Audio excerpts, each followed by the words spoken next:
ડીજીવીસીએલના કર્મચારીઓ આવ્યા વિવાદમાં।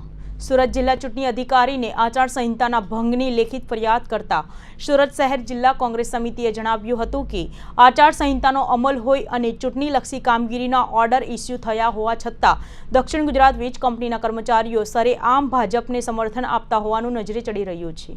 કોંગ્રેસ દ્વારા ફોટા સાથે કરવામાં આવેલી ફરિયાદમાં કડોદરા વિભાગીય કચેરીના નાયબ અધિક્ષક આશિષ પટેલ, બમરોલી કચેરીના સિનિયર પેટા વિભાગીય આસિસ્ટન્ટ જિગ્નેશ પટેલ, પીપલોદ વિભાગીય કચેરીના લાઇનમેન અનિલ સોલંકી, બારડોલી રૂરલ કચેરીના પરીક્ષિત મીટર ટેસ્ટર શરદ નાહવી અને બારડોલીના ઇલેક્ટ્રિક આસિસ્ટન્ટ એનડી પટેલ સામે આચારસંહિતાના ભંગની કાર્યવાહી કરવાની માંગણી કરવામાં આવી છે। અગાઉ પણ દક્ષિણ ગુજરાત વીજ કંપનીના કર્મચારીઓ સામે જ આચારસંહિતાના ભંગની કાર્યવાહી કરવાની માંગ કરવામાં આવી હતી। કલ્પેશ બારોટ, મીડિયા કોર્ડિનેટર, સુરત શહેર જિલ્લા કોંગ્રેસ સમિતિ।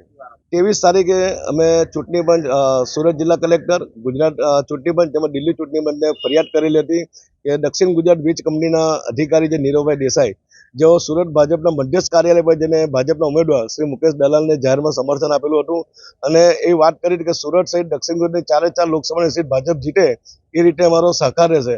એટલે આ બાબતની સરકારી કર્મચારીઓ બી ભાજપના કાર્યકર્તાની જેમ પ્રચાર કરતા હોય અને ચૂંટણી પંચ કોઈ કાર્યવાહી કરતી નથી, તે એક તપાસનો વિષય છે।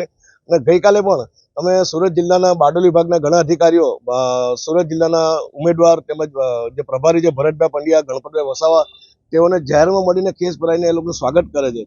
આટલી ગંભીર ફરિયાદ કરવા છતાં પણ ચૂંટણી પંચ કોઈ કાર્યવાહી નથી કરતું, તે એક દુઃખની બાબત છે।